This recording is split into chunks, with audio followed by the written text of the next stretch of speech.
Morning, Rebecca. How are you? I'm fine, thank you. Morning, Anne.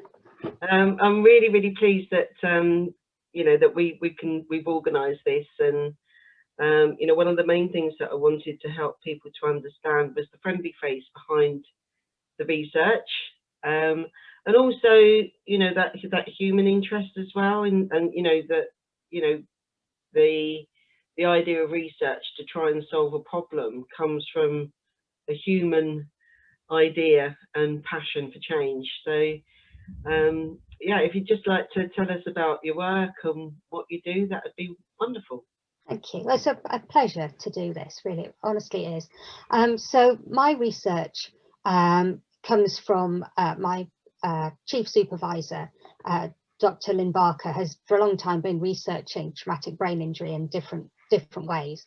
So, and from that research, we were looking at how there is evidence that micronutrient interventions, so vitamins, minerals, omega-3, have been used in other populations like people with dementia or aging, children, multiple sclerosis, all of these different populations in terms of improving their cognition, their ways of thinking, but nobody had looked at traumatic brain injury. And so that was my research. I looked at whether vitamins, minerals, omega-3, if we gave those to people who'd had a head injury, whether there was an improvement in their thinking, their memory, their higher order thinking, like planning and that kind of thing, after we'd given them the intervention. It was a crossover study, so people took one and then the other with a gap in between where they didn't take anything at all. Because the research about the secondary biochemical cascade. So you have your initial injury, however that might occur. There are lots of different ways that people sustain a head injury.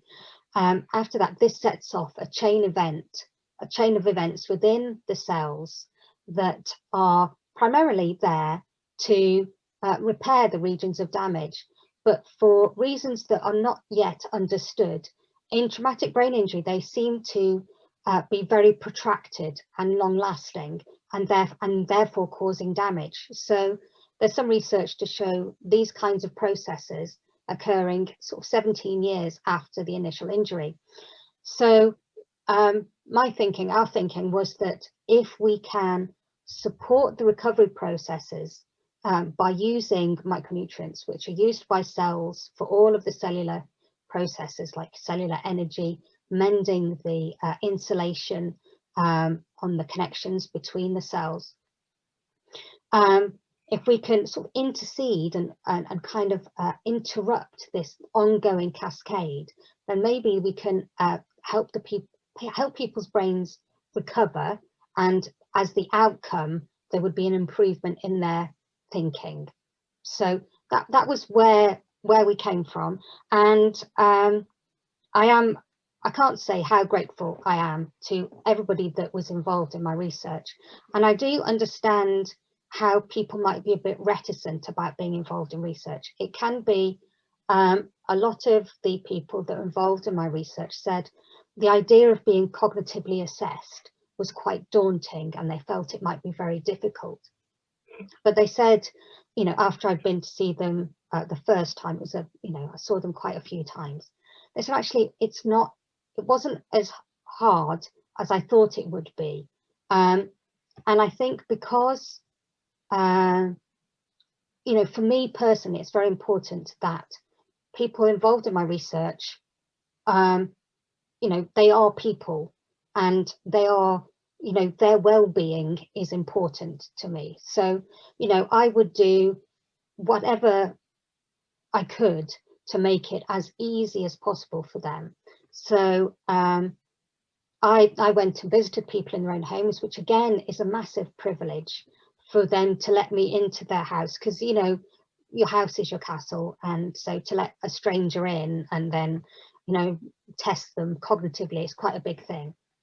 But I can say that every person that was involved in my research, I gave them a little questionnaire at the end, and I asked them some questions and asked them how they felt about doing the research, and everybody said that they'd felt it was a positive thing, you know, because I think they felt, they were helping other people in the same situation as them, which I think they felt that gave them value. And also, you know, they felt, even the people that had a placebo group as well, and I didn't know what they were taking, they didn't know.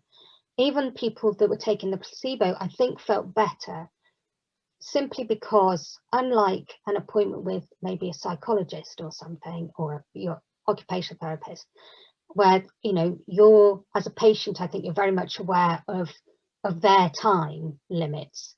I would hope that they were happy enough that, you know, people just chatted to me about their experiences, and I think having the opportunity to share, to talk to somebody else who understood what they were going through, I think that was also, I would hope, was of value to them as well. So yeah, it was, I think it was rewarding for them and rewarding for me. Very, you know, past doing the research as for my PhD. Yeah, it was very important, and as a result of talking to people about their experiences, and the problems that they had in accessing rehabilitation services, I'm now going to try and go on and do further research in that area, just to try and shine a light on the fact that there are some people are not getting access to rehab when they might need it, for many, you know, many different reasons. You know, firstly, the person themselves has to acknowledge that they've got a problem, and insight can be difficult after, for some people, can be difficult after a head injury. So some people may not even recognize in themselves that there's been a change that they might need support with. So that's the first barrier. And then, you know, if you go to your GP may not recognize your symptoms as the result of a head injury. And even if they do, they may not know the right pathway to refer you through. So that's what I'm going to try and do next. But it's, as with all research, it's like getting the fund, you know, get a bit of funding here and a bit of funding there. But that's what I'm trying to do. Yeah, absolutely. I mean, I both areas are so critical and so important, and I think just as a layperson, my inside view of the micronutrients, having you know, found out about the possibility that how I look after myself could have an impact on my own brain injury, was really, really interesting to me. And having focused on that and been able to improve my own cognition, and finally, for the first time after, you know, in 17 years, I could actually hear that inner voice again. So my brain started to monitor and watch what I was doing, which, you know, allowed tremendous growth. Because, you know, the lack of insight that you were talking about, if you have a problem with lack of insight, you don't know what you don't know. Yeah. And even if somebody close to you, family member, friend, explains to you that actually this is what's happening, you still can't relate to that either. Yeah. And of course, it's so incredibly important when you do find that. I can remember when I first found my neuropsychologist 5 years after my brain injury, and that sheer relief of knowing that somebody had finally found somebody who actually understood, because I needed that safety net, because I think I was aware by then that I couldn't trust what my brain was doing. I couldn't trust myself. And I think that feeling in itself can make you wary of trusting other people. And, you know, as much as people want to help, there's always this barrier of, but you'll do it the way that you want to do it, and you'll tell me to do it the way that you would normally do it. But actually, I want to be me.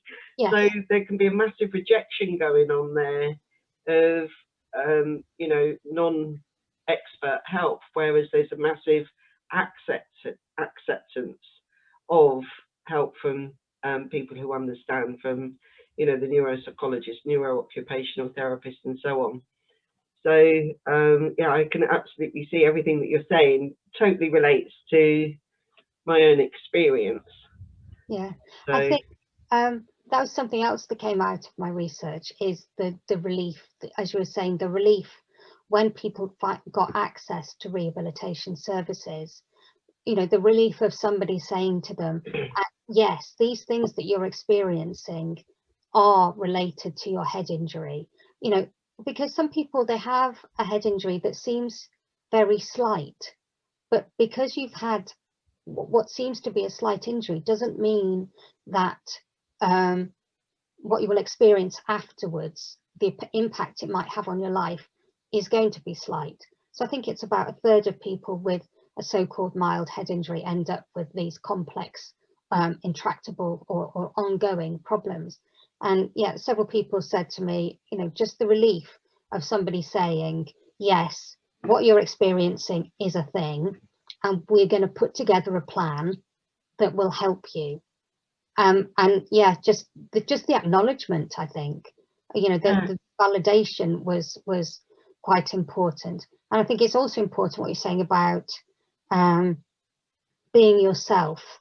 I know that quite a few of my participants have had problems with their feelings of self, and not liking and having difficulty accepting this new post head injury person. You know, one of my participants in particular has got a very large problem, you know, really finding it very hard to accept this new version of themselves. And that, you know, that kind of mental health issue, as well as, you know, your cognitive health, your physical health, because of course, you know, people sustain head injuries as the result of, you know, some other trauma. You know, it can be something else that's happened to them. There can be other physical problems. So, you know, dealing with physical changes, emotional changes, the cognitive changes, and then this change to your self-identity, you know, it's a huge thing that's really massive. that's really hidden. You know, people with head injuries are hidden, and you know, there's the thing that gets my goat at the moment is all of this attention on people with sports related head injuries, thinking, so yeah, there's all these sports people, but what about everybody else? These normal people that were just going about their daily life, and, you know, something occurred. You know, they weren't out there on a sports field. They didn't have somebody there going, you've experienced a loss of concussion, so, you know, you need to be looked after. You know, you might have been on your own. You might have a loss of concussion and not even know that has happened. Not know how long you were out. You know, you might go, oh, how long have I been out for? You don't know if you're on your own. I have a massive empathy for people with all of those struggles. Everything you've described is so very, very real. And I, you know, just have this massive empathy for people. But in a way, my loss of self-awareness and loss of insight was so deep that I didn't actually know that how I was expressing myself had changed. So I was in a state of really of a blissful ignorance. I was oblivious to the fact, you know, that certain mechanisms in my brain had changed. But in another way, I think that was quite lucky, because when I did start to put the pieces together, and I really can't remember whether that was because of seeds that my neuropsychologist had sown or my occupational therapist had sown. Very likely it was. But I eventually came to a point where I didn't have to go through the pain, because I realized actually who I am has been driving me. You know, that original personality has been driving me through all of this far. So that must still exist. And if I'm still me, then it must be my brain that's injured and not who I am. So I kind of came off quite lightly because I didn't have that, I didn't struggle with that connection between what is my broken brain doing and you know, is that reflective of who I am? Yeah. And I think that was a major breakthrough for me, and it enabled me to have so many insights as well into you know, what was actually going on, because in a way I became like my own lab rat, and I taught myself to self-observe the brain and what the brain was doing. But I kind of, it was like a parent-child thing, and Yeah. I was the parent and the brain was the child, and I would watch and observe it and then try to teach it. And I just kind of separated the two, and that seems to have been, I think, really a huge part of my road to improving has been due to being able to do that. Yeah. But it's also so fascinating and so intriguing to do, because Yeah. you get that inside insight into, you know, what's my brain really up to? You know, what is Yeah. it doing? Where is it struggling? Why is it struggling? Yeah. And that is absolutely fascinating. It is. Well, you know, I like brains quite a lot. But what was also very interesting about my research is that because of the nature of doing a PhD, I had to start somewhere else. So I started with the general public, so people without head injuries, and I gave them supplements, and they saw there was improvements in them as well. And also, you know, my interventions are only 8 weeks long, which is relatively short in terms of your brain. And yeah, so in the future, I'd like to do longer. I want to give people with head injuries supplements for longer, and just go into and also the microbiome, your gut. I'm now into the gut. Yes. And the microbiome, and because dysbiosis, so gut dysfunction, occurs after a head injury. So there's disruption between, because your gut talks to your brain and your brain talks to your gut, and there's a disruption to that, and that also worsens the inflammatory cascade. The secondary biochemical cascade is worsened by this dysbiosis in gut function. So that's another, I keep finding out I need to look at that, and I need to look at that, and I need to look at that. There's all of these things, because, you know, my driving thing is, I can't do anything, unlike the sports people where they can put in safety protocols and try and reduce the risk. For the general population and the way that they sustain head injuries, I can't do anything about that. I can't do anything about people falling down some stairs or anything like that. But what I can do is try and find every which way possible so that people get the help that they need. And, you know, what kinds of things can people do for themselves, maybe, that can improve this? And if, you know, my end goal is so that, you know, if you go to A&E and you've got a concussion, a word that I'm not keen on, but you've had a head injury, and they give you a slip of paper saying, if you feel sick, you've got headaches, blah, blah, blah, come back. I'd like them also to say a bit of dietary advice on there. You know, it would be good if you can try and drink lots of water and try and eat try and eat well. Because it's another thing that, because you can't see your brain, I think quite often people think, oh, I've been poorly, I need to look after myself. I need to, you know, I've had a stomach upset, or I've had the flu or something. I need to look after myself to help me recover. So I need to think about what I'm eating, and, you know, but because you can't see your brain and you can't see that it's injured, I think maybe people don't go, I've hurt my brain, I need to look after myself. I need to eat well. And I think, you know, everybody that I spoke to, because if you are already taking supplements, you couldn't be in my study, because, you know, I didn't want people to get toxicity. You can't disentangle, you know, what they were taking already from what I'm giving them.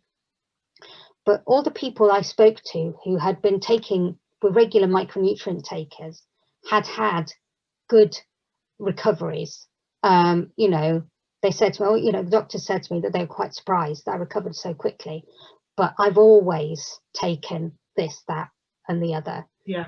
And yeah. I've always had a good diet. Yeah, I've always had a good diet. I've always taken supplements. So one of the people that couldn't be in my study was a nutritionist.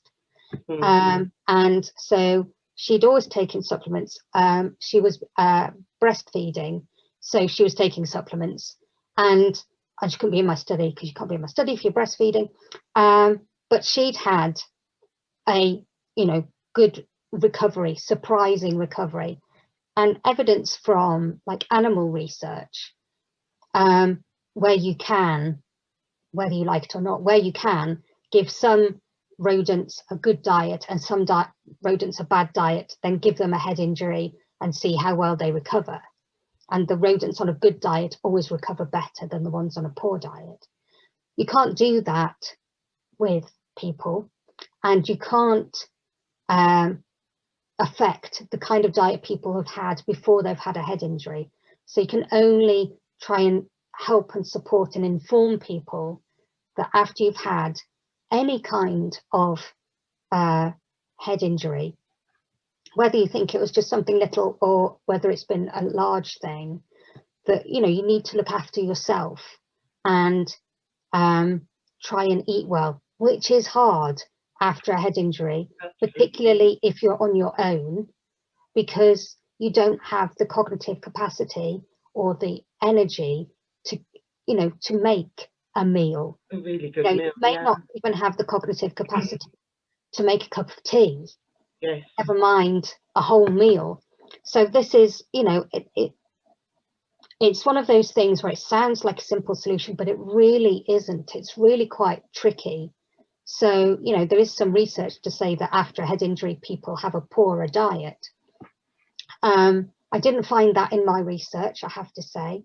Diets were quite similar to the general population. But then most of the people involved in my study lived with somebody else. So lived with a spouse or partner or children, or there was some other support there in terms of, you know, being able to plan what you're going to eat, get to the supermarket, be able to focus enough in that environment, which after a head injury, you know, it can be bright, it can be loud. It's so hard. A supermarket, you know, trying to find things when you're cognitively intact in a supermarket can be a challenge. So, you know, there are all of these challenges that are there when it's so much easier just to pop a ready meal into the microwave. Yeah, absolutely. If you know, you do need to feed yourself, and if you're alone, then I did speak to one lady. She said that she'd had, it wasn't a head injury, she'd had surgery, brain surgery, and then she had nobody. So she spent 3 weeks where she didn't eat or drink really, because she wasn't able to get out of bed. So it's one of those things, it sounds like a small thing, but, you know, as a researcher, I know this is not, when I say to people, try and eat well after a head injury, I know it's not a simple proposition. Yeah, I think, you know, I don't, sometimes you can see research and it says you should do this, this, this, and this. And because of the academic language or whatever, you know, there's not the room to say, but I know that this isn't straightforward, what I'm saying. Yes, yeah, absolutely. And of course, coming back to what you were saying about the gut and the research showing that, you know, the gut microbiome is altered by a brain injury, there's a direct link. And of course, what a lot of people don't realise is that a lot of our neurotransmitters are actually made in the gut. So, you know, if the gut's not working properly, if the gut's gone out of balance, the immune system's automatically then out of balance.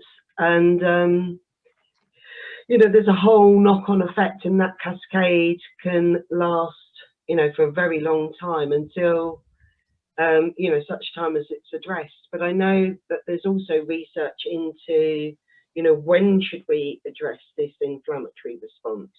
Because there are aspects of the inflammatory response that actually prepare the brain for rewiring. So we want that to happen.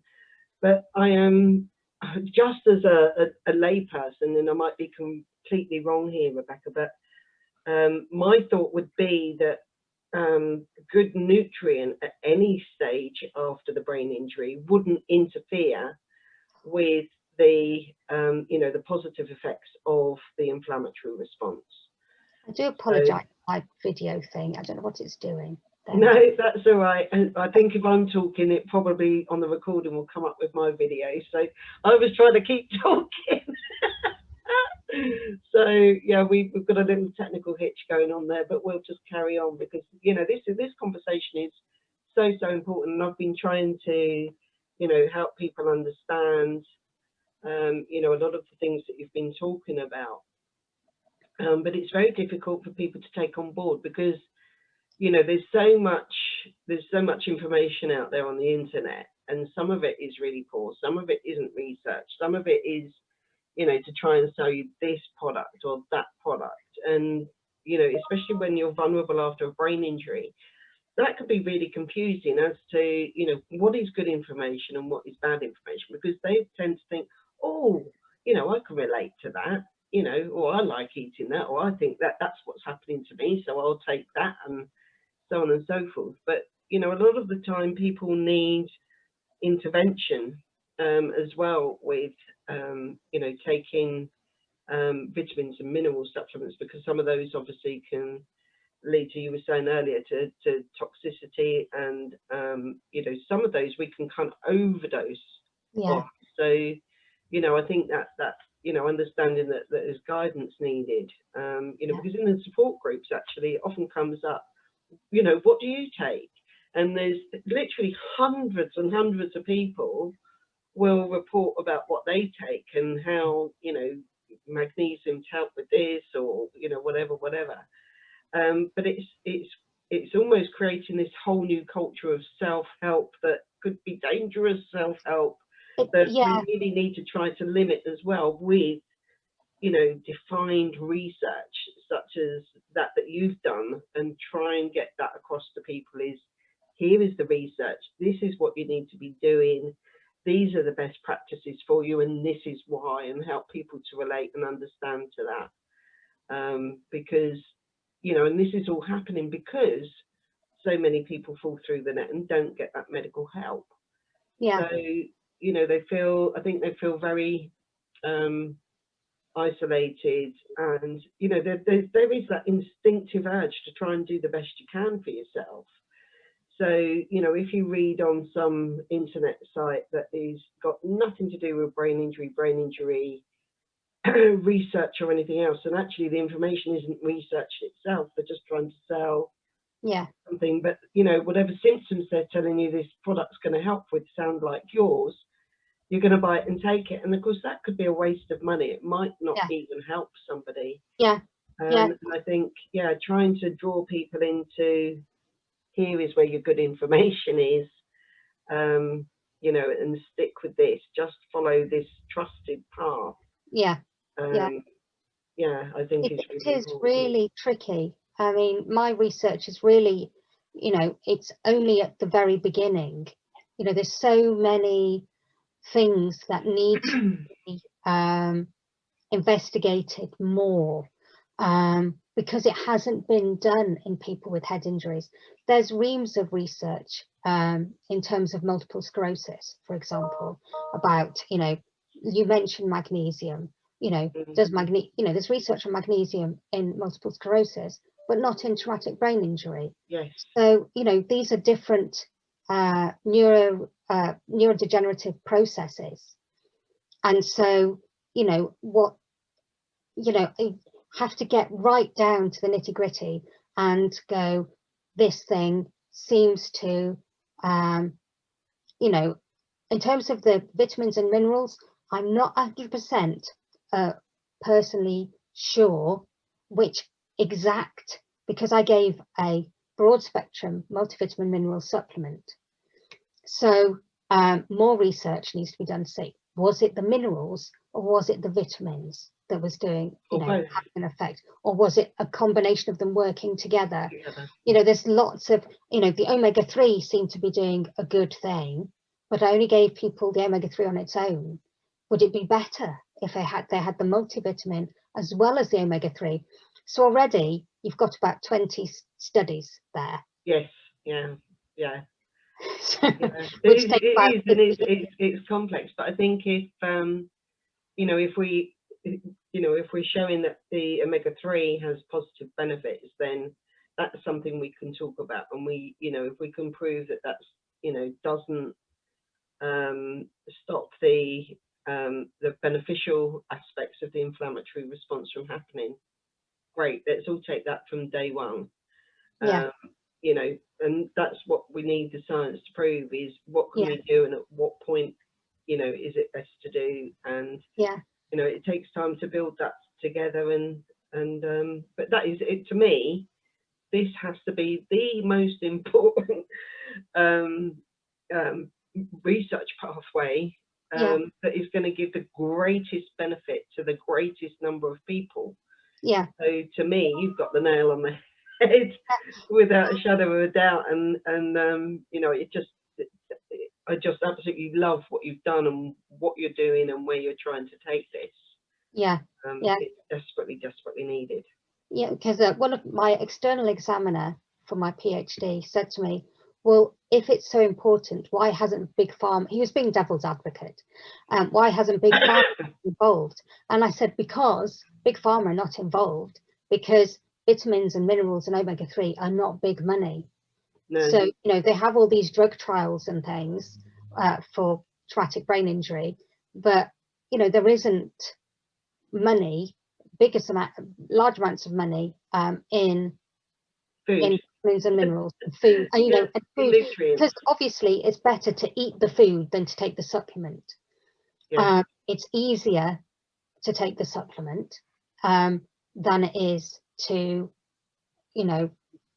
eat the rainbow, the colors on your plate. Yes, have all the colors on your plate, eat variety, and all of that's quite a lot to take on. If you're in a vulnerable state, that's a lot to try and take on. And it's a lot. And I think at that point you can go, oh no, I can't, that's too much, I can't do that at all. Whereas something more simple like taking a supplement is something that people can go, actually, I could do that, I can have that in my day, because with my study it was 1 tablet a day, and I said to people, just take it at the same time every day. So maybe take it with your morning tea or coffee, or because it's better to have it with breakfast. You need to eat food with your supplement anyway.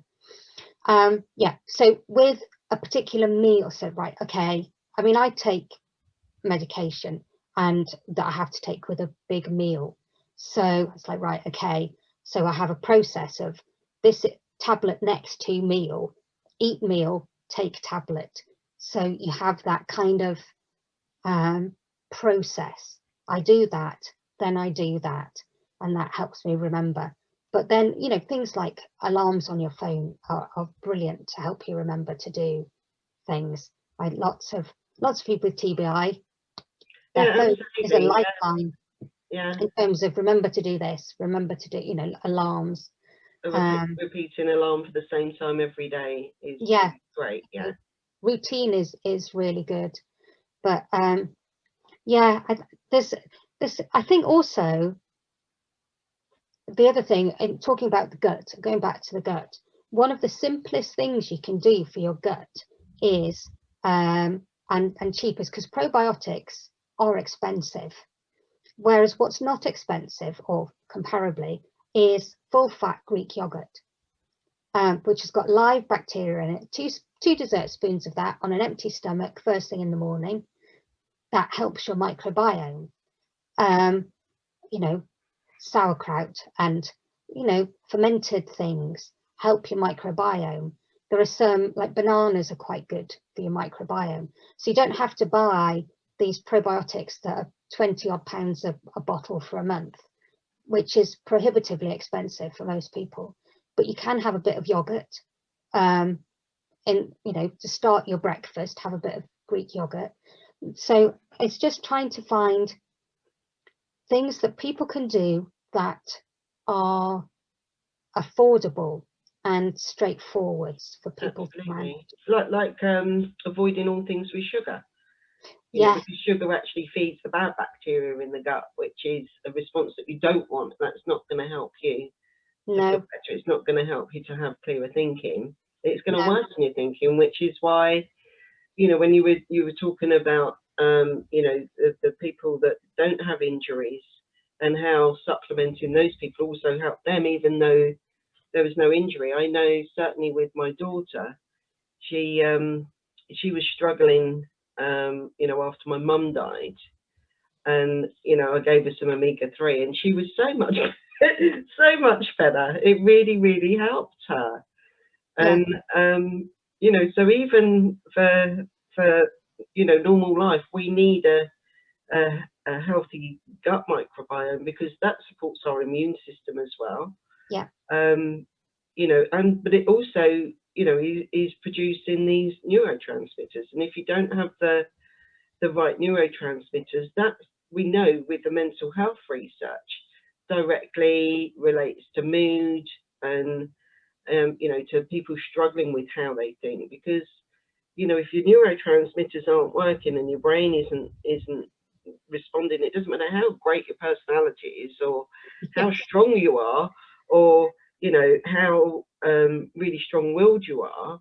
You can't make your brain think positively if the neurotransmitters aren't there to support it. Yeah. So and then it becomes a vicious circle that people don't understand, and a whole range of other things happen there. But it's educating people to understand that actually just looking after the gut is just is really, really beneficial anyway. We know that processed foods have a bad effect on the gut as well. That's a negative impact. So if you can go to the shop, anything that you can see that looks like a piece of fruit or a vegetable or a piece of fresh meat, if you've got the capacity to bring that home and do something with it so that you can eat it, you're on a winner. Yeah. And I mean, having lived on my own, I can understand as well that sometimes, because they sell such big quantities of things for families, and I might only want 1 or 2 carrots. Yeah. I don't want a whole kilo of carrots, or whatever, because I can't eat them fast enough to, to benefit from their freshness. So I understand all of those things, but actually you just have to, I for example, if I buy a pack of ready cooked beetroot, I want to eat it fast and I want to eat it fresh. So I'm going to buy my lettuce, tomato and everything else, and for 4 or 5 days I'm just going to eat salad and get it eaten, and then I might turn to something else, and just because of that difficulty with buying things in smaller quantities. My farm shop's better because I can go and pick up 1 tomato if I want, and but a cabbage is still a cabbage, and a cauliflower is still a cauliflower, and a head of broccoli is still a head of broccoli. I can't get just a floret for dinner today, or just a tiny cabbage that's going to last me 2 days or something. Yeah, so, instead of cabbage that's going to last you a week. Yeah, but absolutely, we should be looking after that part of us, because everything else happens from there. Yeah, absolutely, yeah. And also avoiding alcohol. Yes. Alcohol is not good for your brain. Alcohol is really bad for your brain after a head injury. Yeah.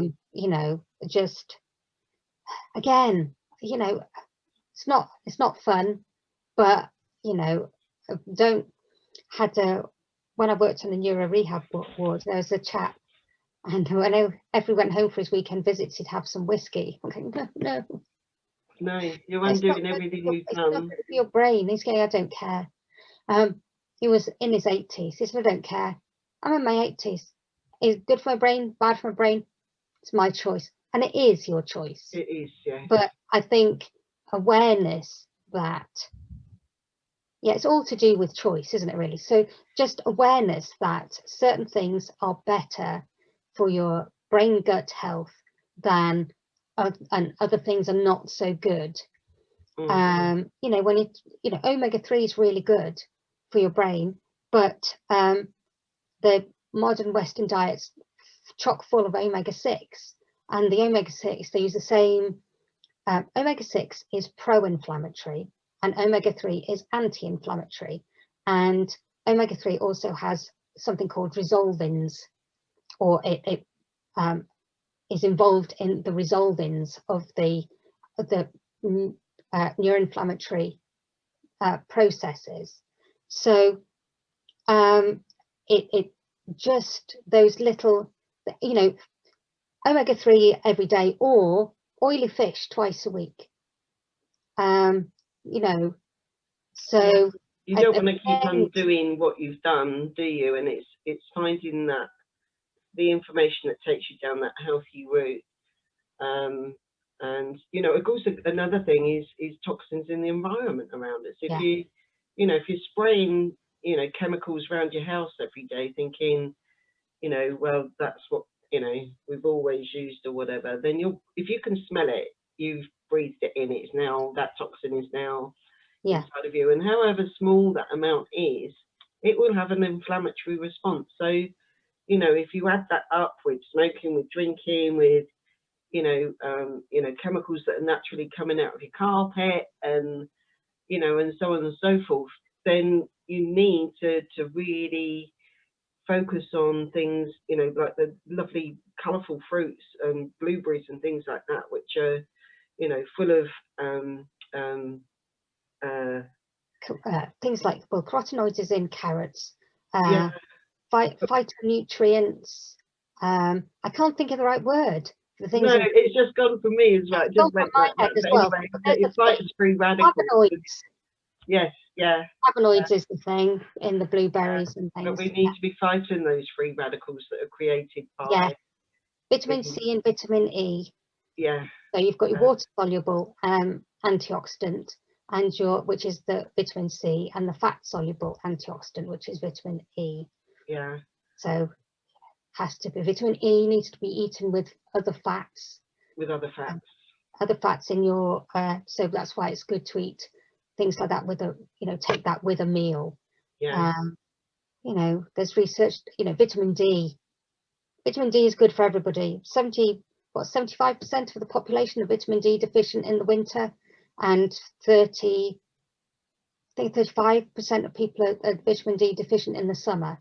So, and if you're, if you've spent a long time in hospital, if you've got mobility problems, then, your vitamin D levels, most of which comes from skin exposure to sunlight without sun cream on, we're all very keen on avoiding skin cancer, so we're slapping on the sun cream, but then that stops us making vitamin D. Yeah, and with me, I do. I put on my, clothes. I cover myself up because I don't want to get sunburned. Yeah. So, but of course, a brain injury again, vitamin D reserves can be depleted by as much as 50% within, literally the first 24 hours and few days after a brain injury. It's cleared by vitamin D supports the immune system and supports the manufacture of those neurotransmitters that you need to be able to work. So it's a whole circle. That people need to understand that, if you're working in harmony with that circle, you're going to be, like your client who, the person that you work with who recovered really well. And if you're working against that cycle because you don't understand, nobody's informed you, haven't been given information, the education hasn't come across to you, then, unwittingly, you could be exacerbating what you're going through. And I think that's just so important for people to understand. But also the fact that you can do something for yourself is such a hugely important message, because people want to feel like they can still have some control over something. And absolutely one thing you can control is what you put in your mouth. So to have some agency in your own life. So after a head injury, vitamin D and zinc are cleared by your kidneys, and it's related to the severity of your head injury, the amount that's cleared. For who knows why you decide to clear it out. You know, your antioxidants, vitamin C and vitamin E, some of the B vitamins have antioxidant kinds of properties. Omega-3, that's used a lot after, so your antioxidants are used a lot after you've had a head injury, and omega-3 is used a lot by the body after head injury. So these are all shown to be depleted.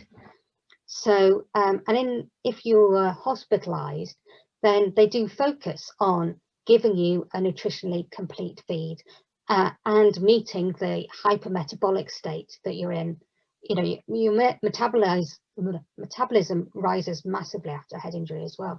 So hospitalized people, this is addressed, and this has helped with morbidity and mortality in hospitals after head injury by addressing this increased need for calories.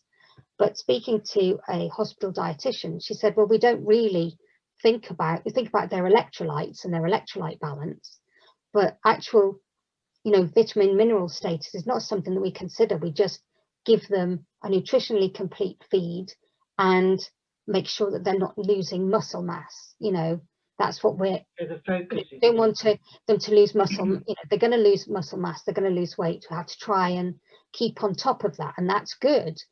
But then when people are discharged from hospital, they're not given any form of nutritional advice.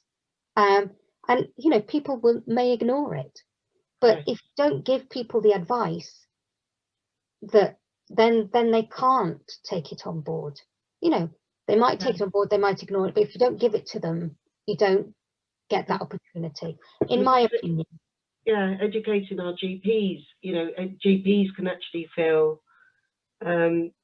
you know, that they're able to do more to help people if they're just measuring their bloods.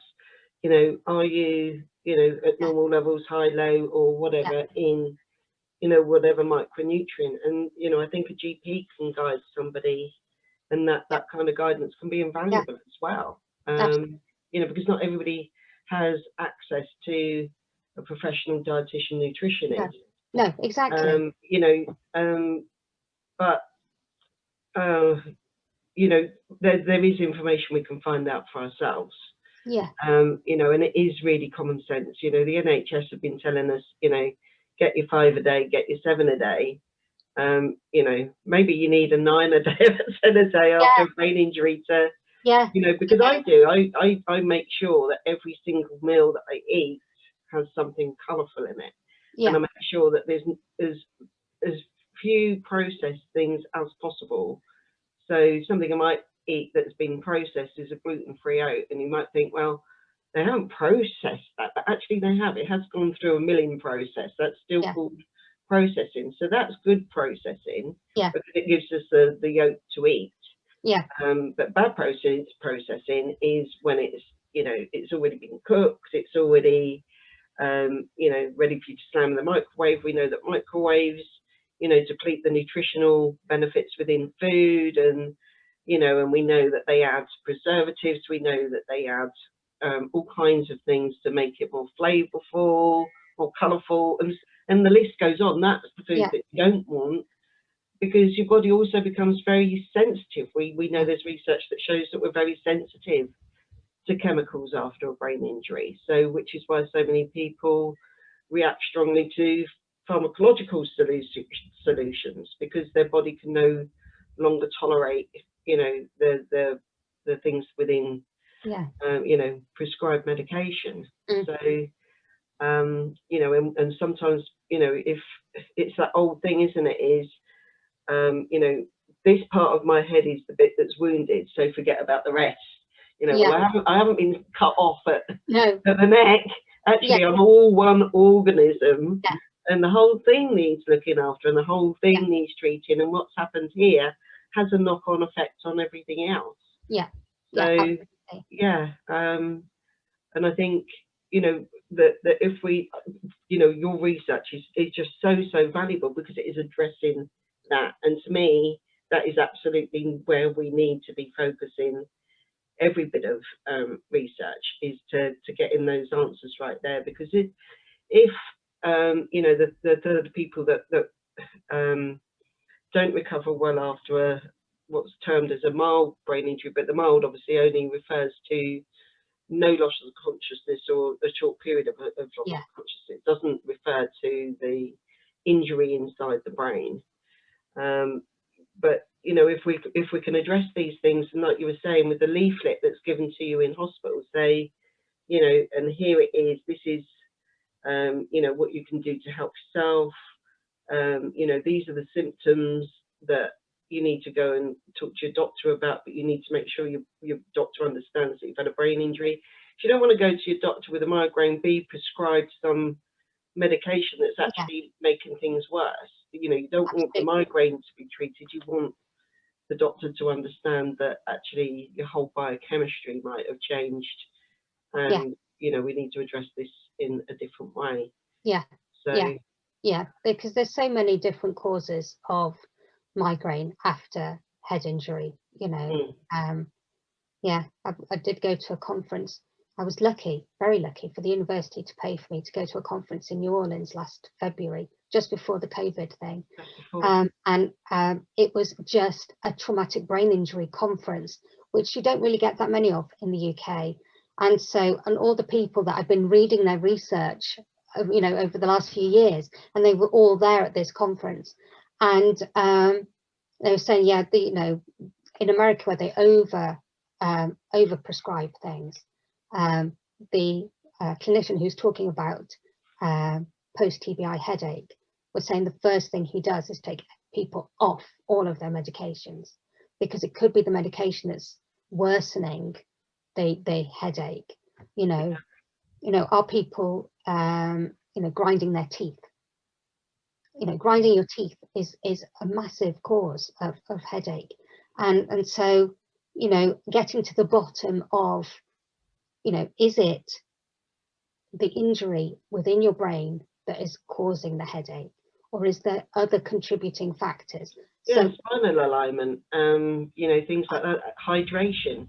You know, a lot of the time people are drinking these sugar-laden fizzy drinks and think that that's hydrating them.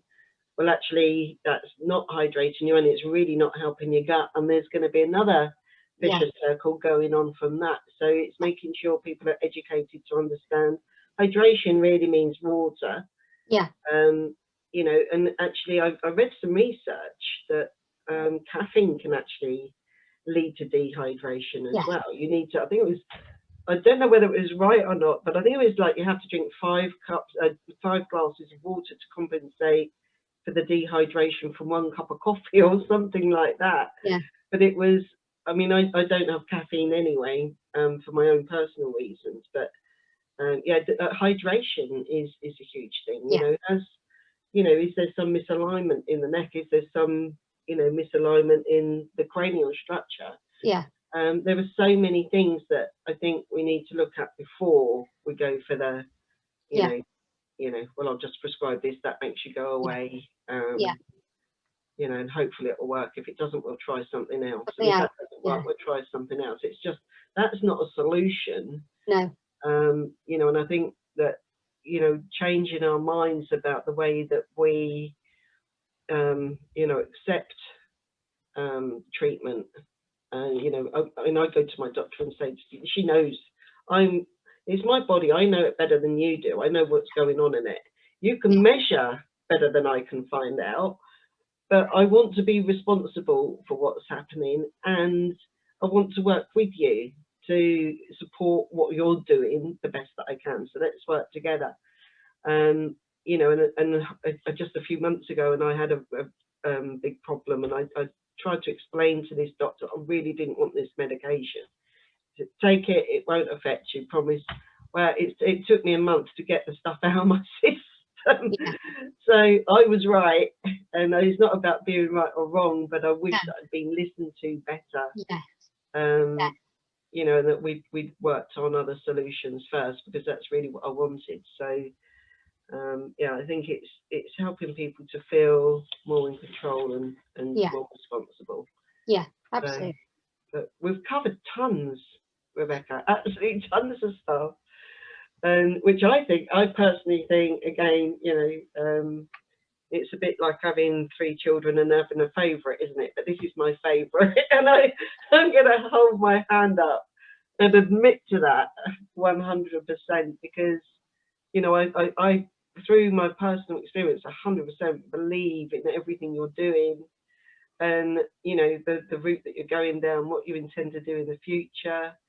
And to me, it's thank God for that these ideas came to you and that you're doing this, because to me, a huge amount of the answers are in what you're doing. I think, yes, I will do the best that I can. I do feel, I feel a responsibility to, because it's only through publication of research and things that you can change things. So, I do feel that responsibility, that that advocacy responsibility to try and, find some, answers, solutions, so that I do feel that I put it in my the acknowledgements of my thesis, that really, I'm just a little bit on the top of the mountain of all of these people, so all of these people, I feel, I can feel people's good wishes and behind me. My participants still messaged me and say, "How's it going? Have you written it up yet? Have you published it yet? Have you got it out there?" Like the dietitian that helped me with the study. Have you written it up yet? Have you got it out yet? I'm trying. Yeah, So, but of course that's all a process in of itself, isn't it? Is if we can't get the participants, you can't do the research, or it's much harder to do the research. It can take longer to do that research. Whereas if we've got a good, source of people who, are willing to get involved and really want to help with projects like this already, then that cuts down the research process, because I know a lot of time could be spent just doing that.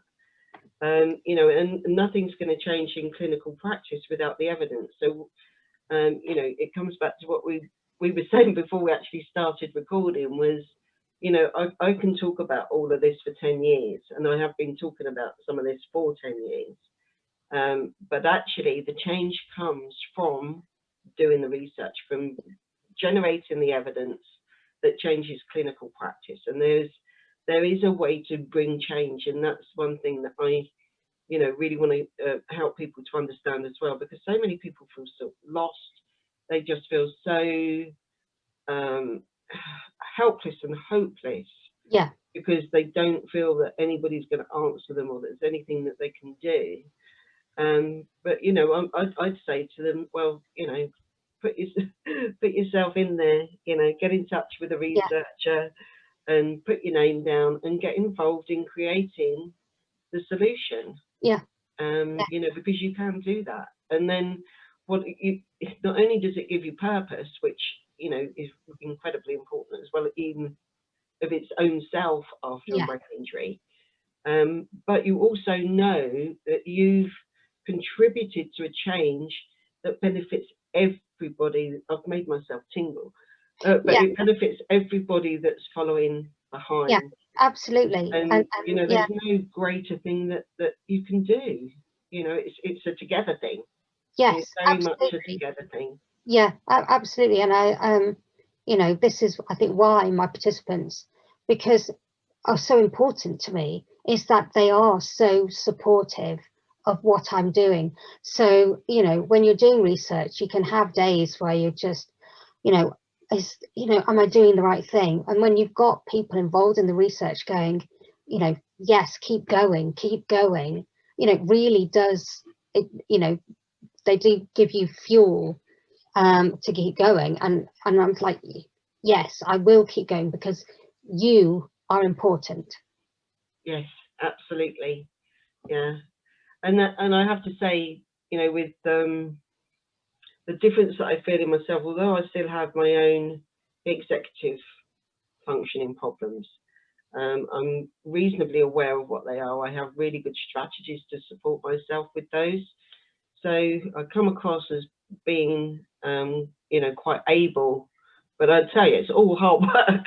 It's all incredibly hard work. People see me and think, you know, well, you know, she's done really well. She's recovered. I can, you know, and in a way that kind of inspires people, because if you've come from where I've come from to you know, where I was to where I am now, then, you know, that brings hope. But really, for me, the biggest and most important thing for people is to actually feel like themselves again.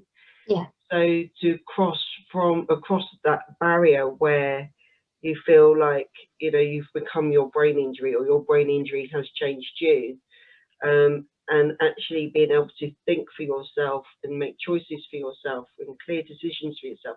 Although it might be a long process, because you have to break things down and you're using this strategy to achieve this, that, and the other, because you know, it's still difficult cognitively to do. But the fact that you're who you are is involved in that process is the most amazing thing. And I believe it's the micronutrient approach that brings you back to that. Thank you. So you can have me in your research any day of the week, because yeah, I've been on quite a journey myself. So Yeah. but I really do wish that I'd had somebody following that and researching that, and you know, measuring that whole thing, you know, because all right, it's only evidence of one, but to me, that's the thing. That is actually a study method. A new, fairly recent study methodology is N of 1. So it's all to do with the number of measurements. You can have just one person, but if you take regular measurements, you know, on a daily basis from that one person, then one person is enough.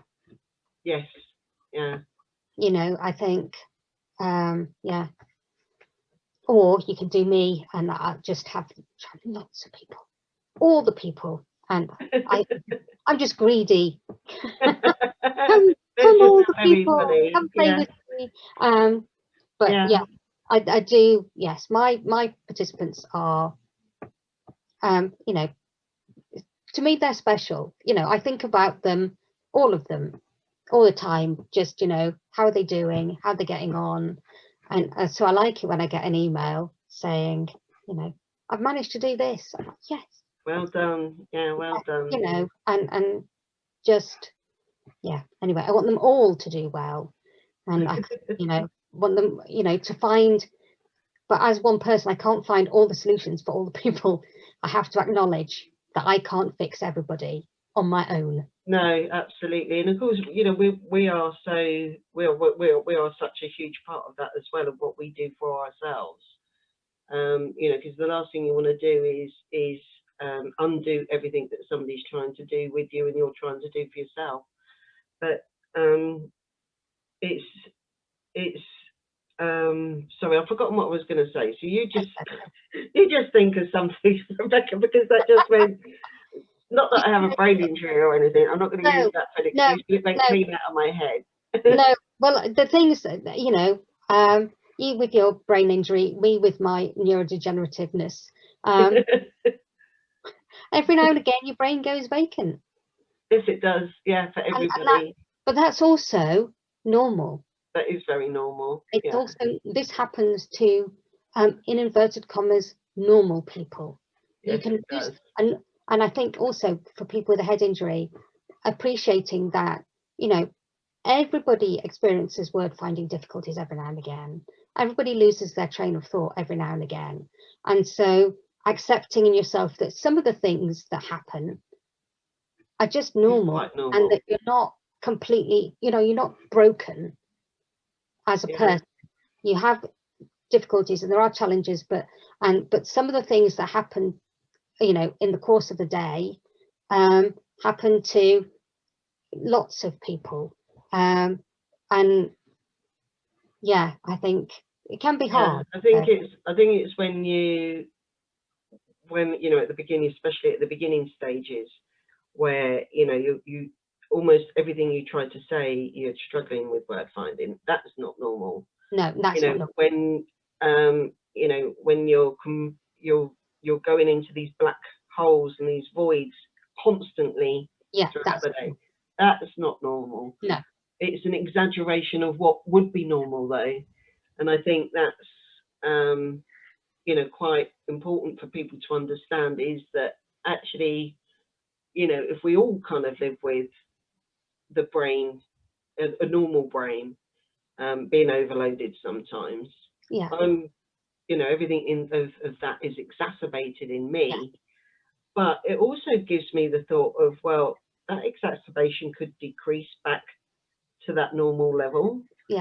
So again, I think that could actually, thinking of it from that direction, could actually bring you hope, because what's happening to you isn't so abnormal that you don't have that hope of coming back to the balanced pendulum, as it were. So, and I often see brain injury that way, is that that normal balance, that little swing at the bottom, and and everything just flies out of control after the brain injury. But as you improve, those swings become less and less and less until you come back towards that normal range. But I think also for people who are observing somebody with a brain injury, is not to make the comment, well, we all do that, because we all do that, but we don't all do this. So that's not comparable. No, it's not comparable. I think I try and put a positive. So one of my participants said, "Oh, it takes me ages now. I used to be able to go out, do the whole garden, and now I can't." He said, "I have to sit and think about what I'm going to do and plan what I'm going to do, and then go and do it. And I have, only have a certain length of time because of, my fatigue." And I said, "Well, how often in the past, when you've gone out and you've gone hell for leather, have you come back in and gone, you know what, I wish I'd not done that, or but now I bet that doesn't happen to you so much now, because you've sat and you've planned and you've decided what you're going to do, and then you've gone and done that one thing. But so you're not making those errors that you might have made in the past by just going at it. Instead, you're thinking and considering." And I said, doesn't take away the frustration of the fact that you just want to go out and do it.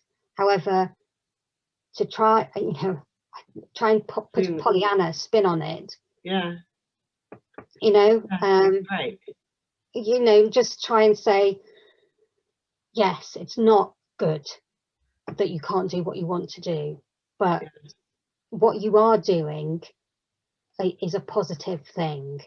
Absolutely. And it avoids a lot of that frustration. It avoids a lot of wasted time. It's actually more efficient to sit and do the planning beforehand and think it through beforehand. And the other thing you're doing is you're helping your brain to rewire, I think, because you're giving your brain the chance to consider it, but you're also giving your brain the instructions that you want it to follow before it's happened. So you're teaching your brain effectively to rewire itself to preempt what you as a human being want it to do next. And so it's really beneficial from that point of view as well. Has to be. I think. Well, I think you have to try and be as positive as you can be. Yes. Without a shadow of a doubt. So I think we've covered everything we wanted to cover. I think we've covered helping people to understand the real human being behind research. That was really important to me, because there's so much care and passion that goes into a research project, and it's such a long commitment as well. And you have to be very goal driven to as a human being to keep going with that. And I think the other thing was helping people to understand the enormous role that they can play in bringing change by getting involved and doing everything they can to help people, and how much speedier things can be when people register. There are a number of registers that people can go on to say, yeah, I'm interested in helping researchers. So I'll put those actually on the end slide, because I think that's really helpful as well. And you know, if you register and somebody gets in touch with you and you don't quite fit the criteria, there will be another research project that you do fit the criteria for. It's having that willingness to, yes, I want to help. You know, I want to be a part of, you know, helping other people. So, and of course we've talked about all the brilliant stuff that you've done and are about to do next. So was there anything else you think you wanted to add? I think I've probably said enough. So, well, congratulations, Dr. Rebecca Dennis, as well. So yeah, that's a major achievement. I'm really, really thrilled to bits for you. I've been following, obviously, you know, what you've been doing for a little while now. So that's a tremendous achievement. And thank you so much for your time. No, that's thank brilliant. you. And I think, yeah, this if I can get people to watch this now, I think that could create a lot of change just in and of itself. So yeah, well done. Thank you very much indeed. Thank you.